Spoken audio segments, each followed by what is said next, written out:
Welcome to the Mind Sensei Podcast. I'm your host, Peter Tas, and I'll be taking you on a journey to the world of martial arts and introduce listeners to some of the most aspiring and knowledgeable practitioners from around the world. Whether you're a seasoned martial artist or a curious beginner, or just enjoy hearing a great story, the Mind Sensei Podcast Down Under has something for everyone. So tune in, sit back, and let us take you on a journey through the world in martial arts.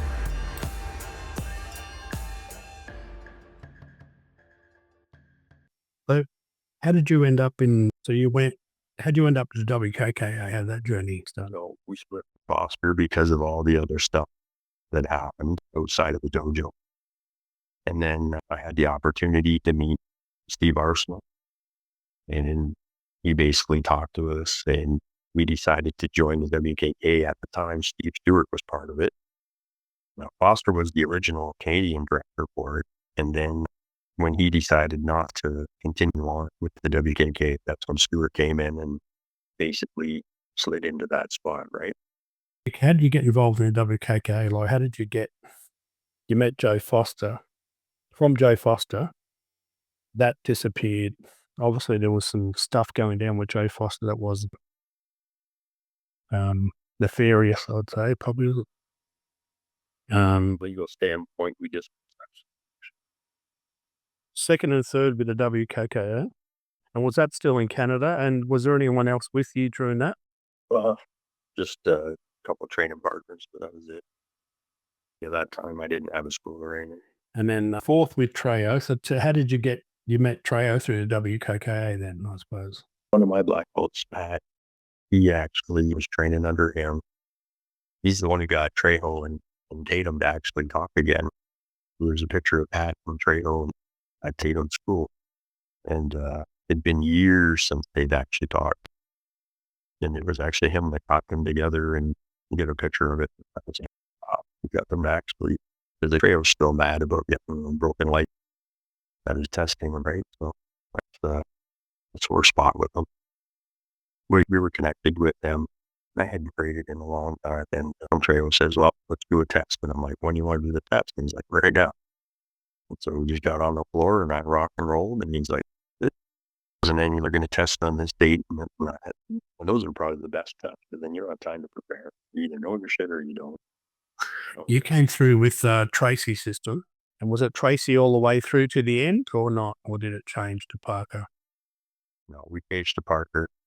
I only learned Tracy till blue belt. I was a kid, whereas my brother got second black in Tracy's. And then we switched to Parker's. And then Joe was like, oh, you got to forget all that stuff. Now we're doing Ed Parker. So my brother was really pissed off. And he didn't train for probably a couple of years. And then finally he came back to training. And then his claim to fame is he's the only Canadian to ever be graded on Canadian soil by Ed Parker for a black belt degree. So he got a second under Ed Parker, and then I graded for my brown under Mr. Parker. So tell us about that, your interactions. So you got to meet Mr. Parker. Tell us about, did you have any memorable moments that you can share? Oh, there were numerous memorable moments, some funny ones. We were eating one time and he was talking about a technique and a piece of chicken in his hand and talking about 5 swords. Could see pieces fly off and typical Hawaiian Polynesian type of dinner, right? There was another time that my brother said, go and ask Mr. Parker a question. And I said to him, can you give me advice as a 16-year-old kid that would take me on my martial arts journey? And he said to me, he goes, if you're doing your techniques the same I showed you 5 years from now, you're not doing my art justice. And that was probably the most memorable thing. And then I seen him in 1990 at the IKC. It would have been in August. And then in December, he passed away. So you did seminars with Mr. Parker? Would that be? Just one when he was in Canada. I was still young. I wasn't traveling, not too much. You were doing tournaments in the States at coaching plays and this and that, but I wasn't doing anywhere near what I have done. Tell us a little bit about your black belt grading. So that was done with Joe Foster. Let's hear the story about your black belt grading. And Mrs. C as well, was it? Okay, so she was involved with Joe Foster, was she?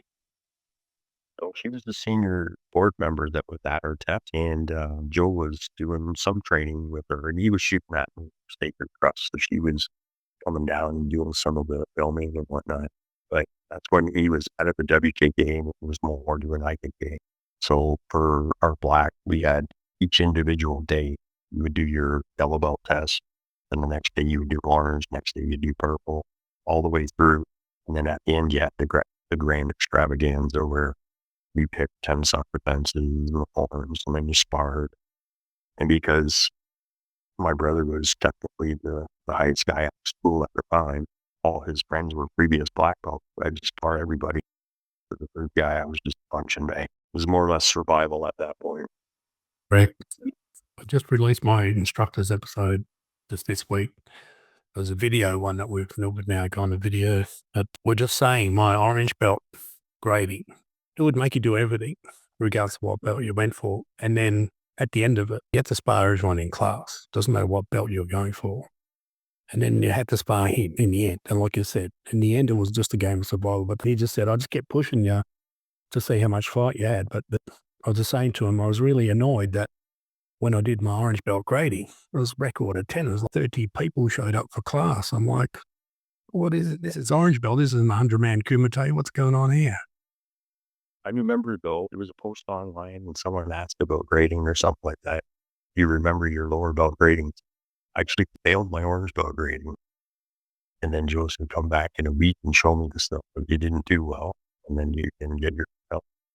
So I did that. And ever since that test, I've been in the top 3 of my class all the way through.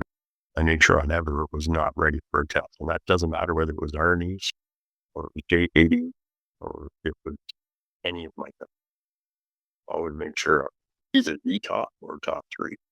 We used to do all the Tracy techniques. Then I switched. Then we went to Kenpo, to John Van Wyck's system, and he changed it in between as well. Then we added a few Parker techniques. Then we added the John Van Wyck stuff. Then we went to Speakman, finally end up at Parker's system. But I used to get annoyed if I forgot a technique, even if it was a Tracy technique. That would not just really, there was one technique, I think it was sumo, and I was sitting there like this, scratching my head, going, what is it? And why have I forgotten it? And then I went home that day and I just trained it. I don't think I'll ever forget sumo, even if I end up with Alzheimer's. Great technique. Tracy has some good techniques. My brother loves a lot of them. Well, she put the Parker principles with it. They're just as good, but I think what was missing was the Parker principles and concepts from the techniques. But they had some good stuff. Some of the techniques are my favorites. I could have done without Crash the Eagles Part A. Get the old technique by plucking the bird from the sky, stuff like that. The pagoda, locking the gate, drawbridge. But then you look at half of them and you go, well, that was just a blatant rip-off. Hang on, I've been here before. Oh, yeah, Sleeper, that's a good one. Sleep Dancer, sorry, that was a good one. Totally Dancer. Yep. And Darkness was good. I had one of my Kenpo brothers, Nolly, he did that technique on me one day, and I was pretty fit. I was in bodybuilding. I was a bit of a monster. And he got my neck in the right position, just absolutely nailed it. And I'm like, he's like, I'm good now, but that was it. That was perfect. There you go. It's the one handshake one when I was a kid. Shooting Star has that leaping crane feel, and you take the knee and your guy's arm around his neck. Punch like it. That's some good stuff. I think it's some good stuff everywhere. What I found was you pick up that stuff when you go to seminars, and that's why you go to seminars and visit other people. They give you all the stuff. Yeah. Here's the thing is that I find with seminars now, though, people are teaching the same shit over and over and over. So what I try to do is I try to put a different spin on it. And then that way they're like, oh, I know this technique, but I haven't seen it presented that way. I go out of my way to say, okay, today, right? What was the theme? I told everybody at the start. So I have a theme. And everyone sit there. I think a lot of people go out on the floor and they just wing it, where I find it better to have a theme that I'm going to work towards. And if someone asks a question and I end up going into left field, that's fine. But at least I had something to work from. Or I give them a base of the stuff that the next time I come, we can expand on what I previously showed them. Now you're building the repertoire instead of just going on and use it. You're also building their skills on pattern recognition, right? And seeing things from a different perspective.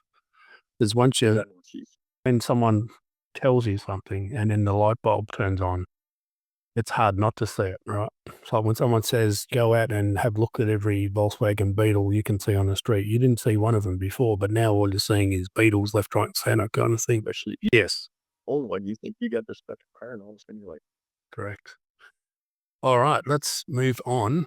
So, was your black belt grading your hardest grading? So, you're saying you did a grading for yellow, orange, purple, and then did an extravaganza at the end? my hardest grading was probably my brown. It was 4.5 hours straight hard. And to the point where, we didn't have any water and we had a hard time pissing. And I can honestly say Foster did the hardest grading than anybody I've ever graded for, like in any, except for the college she lot. The one I did 20 years ago, that was hard. The one tomorrow morning is going to be very hard, 100%. I'm already prepared for it. I've been training for 6 months, skipping, kickboxing, all the push-ups, calisthenics, stretching, because I know my training partner's world champion kickboxer. So when it comes to the empty hand and we're doing our combinations where I throw one jab and then he throws two right away and then I throw a three combination right after. So it goes 1, 2, 3. And we do that back and forth. And then you add in some of the Filipino stuff. And then when it comes to the weapons and stuff, I will take him out of his comfort zone and push him. But when it comes to the other stuff, he'll take me out of my comfort zone and push me. And so we're pretty fortunate with our group that I have people I train with on a regular basis that are better than me at certain things. And so it forces me to be better. And I'm better than them at certain things, so it forces them to be better. A lot of times you get into a teacher mode and you can't get better because you're not working with people that are better. All your students aren't as good as you unless they're going out getting information and challenging you in a good way, right? Well, they say people will always raise to the level of other people's expectations, right? So if you're not pushing yourself constantly, then you're going to stagnate and start to fall back, And myself with quite a few people that will push me in certain areas. Yeah, that's probably why I've kept training for so many years. So what's one of the hardest things you've had to do in your martial arts journey? Do a demo in front of Dan in a sauna. He was 10 feet away from me and I was scared shitless. That was in 2018, I think. I was invited to do a demonstration there, and I don't know why it looked like being in the Mecca and doing it in front of the Pope. And my Virgil Cavada, he said to me, he goes, "Why were you nervous? You're the only guy in the room that knew modern art east." I'm like, "Because we were Dan." So yeah, I was as nervous as grading in front of. Other than that, I've done demonstrations in front of 13,000 people, 12 countries, and all this other stuff. But that demo, and even my buddy who was my training partner, he's like, "I don't think I've ever seen you this nervous." I'm like, "I've never been this nervous." So yeah, but it was highlight too, though. I mean, it had, but I felt like I could have done better. So with your training and you went, we'll just go back to the start again. Started with Mr. Foster, up to first with him. Then that went a bit pear-shaped over to the WKK for your second and third. Fourth with Mr. Trejo that you told us your story with him. And then how did you end up fifth with Mr. Dennis Toston? So tell us about that journey. So I'd known Dennis Toston for a lot of years. I'd fought at his tournament numerous times and whatnot. And I had a relationship with Mike Donovan and a lot of his senior students I used to teach. And they were all getting ready to grade. And I was the Kenpo Gypsy at the time. And so they figured if I was the one that was teaching them and that they were going up in rank, then I should be put up in rank. And I think I was about 6, 7 years within the time frame to grade.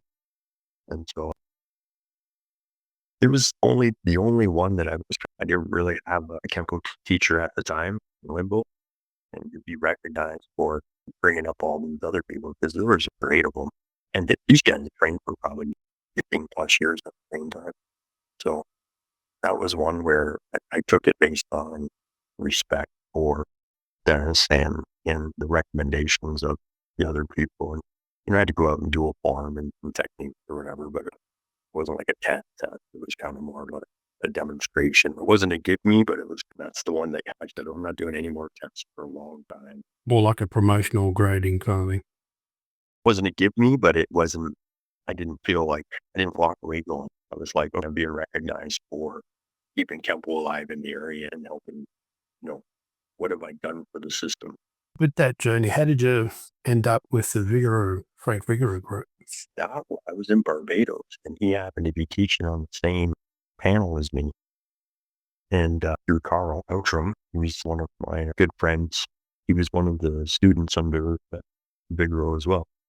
And so when I was down in Barbados, I got to meet Frank, and I just liked him and his people and stuff. And I went down to New Jersey and trained with them off and on. And then once again, I didn't take lessons from him unless he was teaching a class. I never did privates.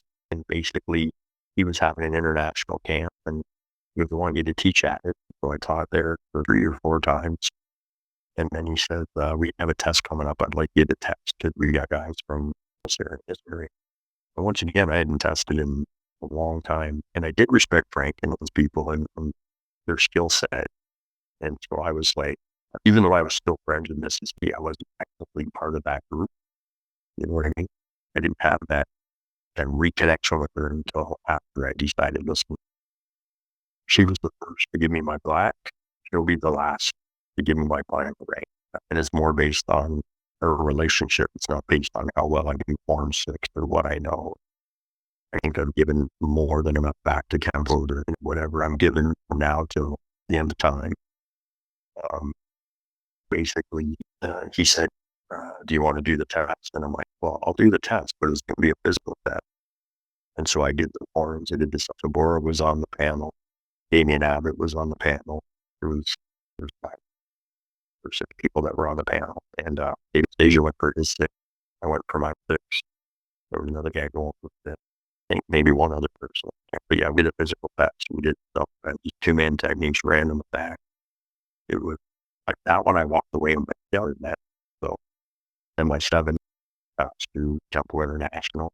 And then I didn't do a thesis, but I did my presentation of how I would do the stick technique based on some of my Filipino experience and techniques and whatnot. But before that, I did a pre-test in Boston where she totally changed the format. There was me and John Busto and I think 2 others, Sarko and someone else. Anyways, they put us in the center and okay, there's a stick, there's a knife, there's empty hand, whatever. And she's okay. Just attack one at a time. So as soon as the stick guy came at me, I disarmed him, and then it was like drum solo. So I was like, okay, you're good. And then I had to do form stick in front over. I think Norman Sandler was there at the pre-test. Gilbert might have been there. But anyways, so I did the pre-test, and then I was supposed to test in Ireland at John Wharton's, and then COVID. So when COVID happened, then everything got canceled. And then they did the for Zoom. And it was actually my buddy Brad that presented me with my belt, which made me feel very special because I have a lot of respect for him. That's more important to me than some guy that I've seen once in 2 years or 3 years or 5 years or whatever. So, yeah. When it comes to my Kenpo journey, I really don't think I'm lineage anymore. So, and it's not any disrespect to Tatum or it's not that I don't think I need a teacher. I don't need a lineage to follow to understand the system and take the path that I choose. I know you're into the fitness industry. Like, tell us what do you do for a living? Right now, I'm in the process of opening a fitness store and selling fitness equipment. I'm going to do online reviews of different equipment because from my mechanical background of building gyms and repairing them and buying and selling, and because I'm a machinist welder by trade, I could do it from a structural standpoint as well. And because I was a trainer for 15 years, I understand how to use the equipment and how, I would change this design or whatnot. So I do that. Then I'm back doing personal training, which I missed and I enjoy it. I've been doing it again for maybe 3 weeks, and I hadn't done it for about 6 years. And so I had 6 of my original clients come back after 6 years of not doing anything. So I must have done something right in the beginning. And yeah, pretty much. And I start an online martial art platform for, people like yourself. If you're like, hey, I'm interested in doing comedy C-Lot, but I got nobody in my area, uh, give people an opportunity to see the way I teach stuff without having to join this association and that association, or something like that. What's that called? I'm just going to create my own brand. Well, I haven't done it yet, but You haven't done it? Okay. I'm in the process of putting it together. And it'll be Kenpo and FMA and, Indonesian art.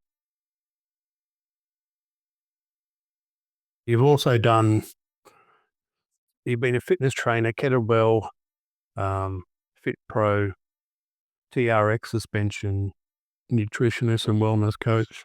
Yep. Yep. I've helped people through ACLs, MCLs, hip replacements, shoulder surgeries. I've removed up to 150 pounds off of one person. Like I said, every one of my clients, they do martial arts whether they want to or not. So, yeah, everything kind of parallels, whether it was making knives and then selling the knives at, seminars.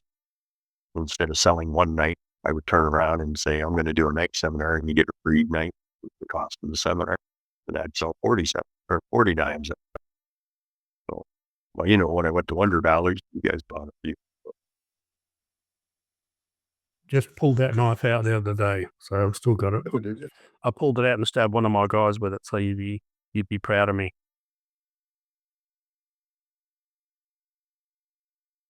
Yeah. So I don't build trainers too much anymore, but I still have all the equipment. Just time. Every now and then I'll get the itch and I'll go out to the shop and I'll grind out a knife and, play with it, give it to a friend or whatever. So, All right. So let's see. So you're currently residing in Canada, Toronto, Canada. So you're back in Canada, originally from Canada. no, not Toronto, London. London. Okay.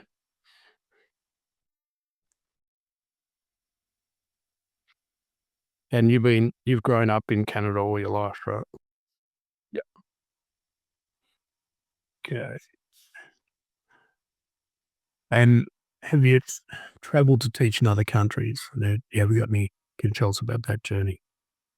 Yeah, I've taught in Sweden, Denmark, Germany, Italy,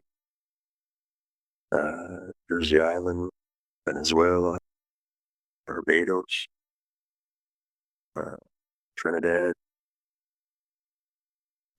State. Hmm. So,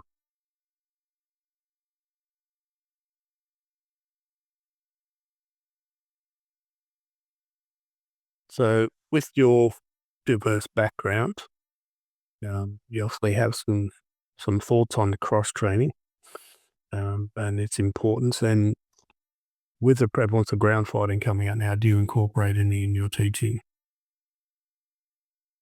yeah, definitely because of being part of the Jeep and Go Grappling Association and doing BJJ years ago. I don't claim to be a grappler because I don't spend enough time doing it, but I know the principles and I know the techniques, and probably rusty on doing Kimaras and, key locks and stuff like that. Do more of the stand up, but yeah, I'm if someone doesn't know any ground stuff, I'm fine. If they're intermediate, then I would be more for sure. But I mean, I think it's good training for sure. It's a different type of energy system. You have to learn how to pivot on your hips and your upper backs. And when you first start training and grappling, we trained in my brother's basement. It was carpet. So when you're all rug burned on your back, you're not moving properly. So that's a good lesson to learn real quick on how to pivot, understand weight distribution. So yeah, it definitely has a point. But I mean, the way you train is the way you're going to fight. So when people say, "Oh, I'm going to do a double leg takedown on that guy," and there's nothing you can do about it. Well, unless you train to punch the guy in the throat on a regular basis, you're not going to do that. So you have to train that way, and you have to think that way, and not just say, "Oh, wow, I was just poking the eye." If you've ever poked anybody in the eye real bad, that's when, the eyeball moves to the side, and then it goes like a bowl of jelly, and then a lot of things happen. And say from personal experience that all of a sudden the guy just basically turns into like a bag of potatoes and just hits the ground. But you got to have the mindset and the moral compass to decide whether you're going to do that to somebody or not. I won't get into the situation, but it warranted doing that to the person. And even then, afterwards, knowing that it was warranted, I was still like, didn't feel great about it. You mentioned JKD grappling. What's the difference between JKD grappling and BJJ?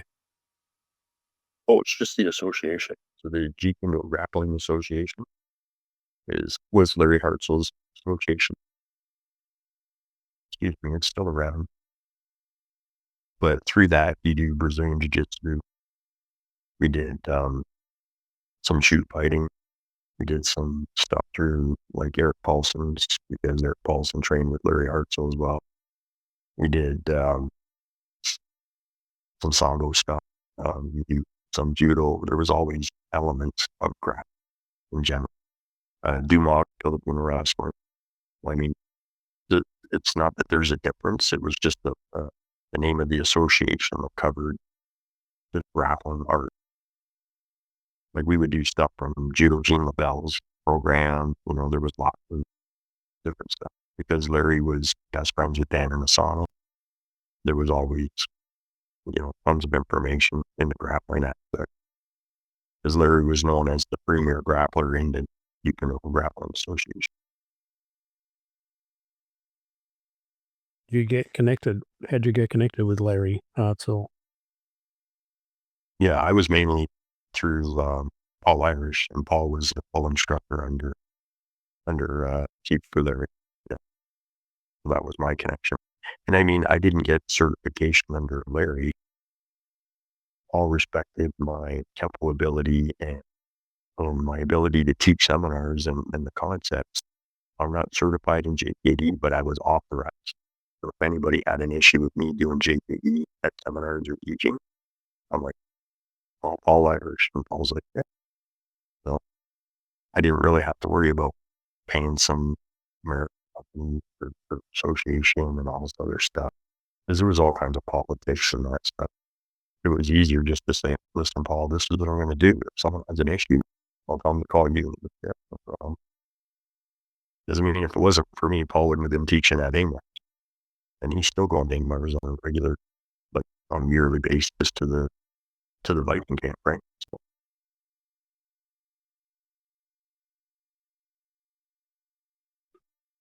See. So how long have you been teaching now? how long have I been teaching? Yes. It's funny because I was, let's see here, I was a green belt. I think I was about 13 years old when my brother had his school, and he was running late. He used to work for my grandfather, and he goes, "Jay, I need you to warm up the class." So my brother had all these adults, and so I'm sitting in front, and I remember saying to them, "Don't look at my age or my maturity, as just look at me as Tim's brother, and I'm supposed to train you guys until he gets here." And the one guy was a black belt in Taekwondo, 32 years old. But he was yellow belt in Kenpo. And he goes, "Listen." So, I mean, I was like, I just basically started doing a warm up and got things going. And apparently I did okay. And so I basically been teaching since I was 14. And I'll be 53 this year.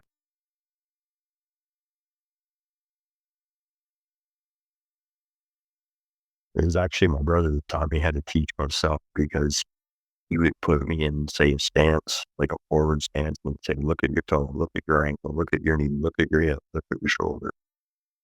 Just he taught me how to become a teacher. So when you watch me teach, you'll see elements in the way he teaches, but I definitely took on my own flavor over time. But the way he used to run classes and lay them out, you can still see that influence. Now, he doesn't teach or train anymore, but if you watched him do it, he was probably the most influential teacher for sure. So do you have a school or an organization at the moment? Did he? You. Yep. Oh, me? No. Yes. No. I like it that way because I get to train, and whoever's my training partner that night gets really good training. I just show up, and one of my two, I guess you could say they're my students, but technically they are in modern art east, but not in common sea life because we're classmates. I'm not going to disrespect them that way. They're my training partners, and they run the school. And then if they need me to teach something, they're like, "Hey, can you cover this topic tonight?" No problem. Or if one guy's sick and can't make it, no problem. But generally, that's my time.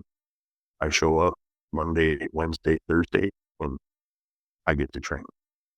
And that's why my skill set stays at the level it does, because I like to keep what I love to train.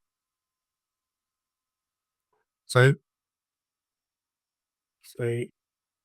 how has martial arts impacted your physical and mental well-being over the years? It is, I would say training kept me out of the Crowbar Hotel, that's for sure. So when I was young and all my friends were getting into bad stuff, I was training. And I had an older brother, so he'd beat shit out of me if I didn't train and got into that stuff. And then, it helps you just do everything. It really does. It balances you. It's the mental, the physical. For a while there, though, to do Kenpo for real, it has a very negative feel to it because you got to be angry and you have to be in a certain mindset to really make it cook. So then I got into personal training because I wanted to heal people, only to find out they wanted to hit stuff. So it kind of like full circle. And yeah, I mean, now when I do a kata, I'm not trying to do it as a performance. I'm doing it as moving meditation. So I'm not worried about that. Can I do it? How hard can I do it? I'm doing it for me. Like I get into a zone, and I just same thing when you're doing Filipino martial arts, and I'm just doing my stick work and working on flow and patterns and stuff. The forensic, it's like shadow fighting, right? Or shadow boxing. Same thing. So yeah, very therapeutic, and it balances me up. I have to have the martial arts, and I have to train. I have to do a little bit of teaching. I have to do some of the fitness. Like I need that balance. I don't know if it's ADHD or what, but if something's missing, my balance is off.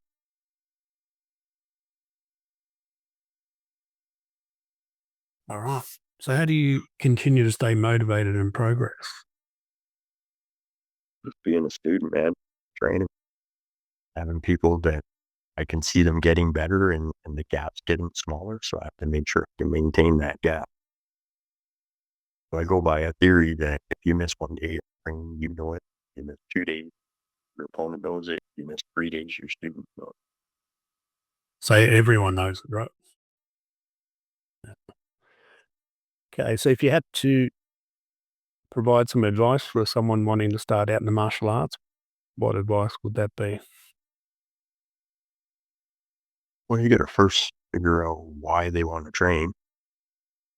And then I think from a teacher standpoint, it's important for me as a teacher to remember what it feels like to be a white belt. So then I would tell them, make sure you ask questions, but not to the point where you're challenging your teacher, do it in a respectful manner.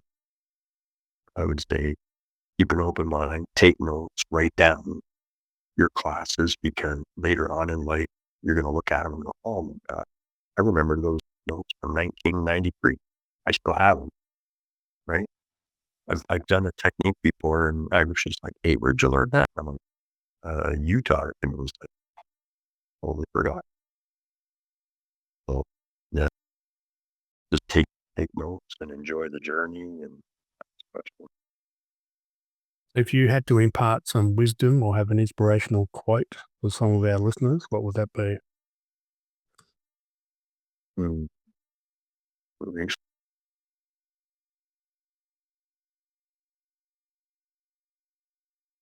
Probably what my brother taught me years ago is they care about each and every student that you're teaching. Yeah, I would say that from a teaching perspective. Yesterday I was training this one girl and she actually goes, "My God, you're insane. You're a fitness terrorist." I'm like, I like that. So I'm going to make a shirt that says fitness terrorist. And then on the back, it's going to say, "You call that a rep?" with a question mark. Yeah, I just wouldn't wear that at the airport or anything. Oh God. But that's a hell of a funny thing for someone to call me, right? Fitness terrorist. I'm like, I'll take that as a compliment. And then she sends me a message this morning going, "Thanks a lot. I'm paralyzed." I was like, "Seriously?" She goes, "No, but I'm sore." So that was cool. Nice. Are there any books you can recommend for our listeners and any books you've been featured in? The Kenpo Continuum, the one that Amy Long did. What's the one by Joe Himes again? That's Martial art. then in the martial arts with Joe Himes. Yeah, the one that you want to see from the hurting aspect, medical implication, karate deadly blows. That was a thesis for one of. Righty Deadly Blows, was it? I can't remember the guy who wrote it. I could probably go downstairs and find it, but that was good. And that helped me out. When I'm like, oh, if I hit him at this angle and break off his whole process and puncture his lung and stuff like that, or say take 7 pounds of pressure to break a clavicle. And when you're 18 years old, that's cool stuff. It was 12 pounds for a clavicle. Oh, maybe 12. Well, that's what I speak, but anyway, I just hit him with these Parker hands and that does do the job. There you go. I just punch him in the throat and I have to worry about pounds. Well, I definitely got pounds, so I don't have to worry about that. There's one thing I inherited from my Greek background was I'm known in the Kali community as the ball kicker because we were at a camp in Portugal and one of the guys from Germany was like, "I don't know if that would work for real." And I was showing intellectual departure and I'm like, you know what? So he threw the kick at me and I did the frictional pull. Wham! Just bent him over. He's a big German. He goes back about 6 feet and then he comes up and goes, "Whoa, good, sir." And after that, no problem. So then even when my instructor's teaching, he's doing the C-lock technique and he'll get behind the guy and he goes, "And then you can be like our friend Jason and kick the ball." Everything is like, I'm known as like, work with me, you're going to get hit in the wrong at some point. yeah. I keep telling the story, the podcast. We had a big gentleman. He was like a big islander. He loved having him because he didn't need the crane. This guy could pick up stuff that you need the crane to pick up, and he would put it on the machine as we're assembling it. And I used to look up to him to talk. He's like 6'4" or some huge thing. His arms were like my legs. He was just a monster of a man. And he said, "Bro, I see you got to have the magnets on the side of the car, classes." And I had the Kyusho Jitsu pressure points on there and Kenpo. And he said, "I see you do the pressure points." I said, "Yeah, that's right, mate." And he goes, "Show me that pressure point where you touch a guy and he drops." I said, "I'll show you a better one. Show you one where you touch a guy and he jumps 10 feet. And he goes, "Oh, that'd be good." And I'm like, okay. Next to him, sort of shaking and, okay, up. He goes, "You ready?" I said, "Yeah." Reached down to grab him in one of the nuts and jumped 10 foot. Luckily, I was like scared for a minute because if he didn't move, I'm like, okay, in trouble.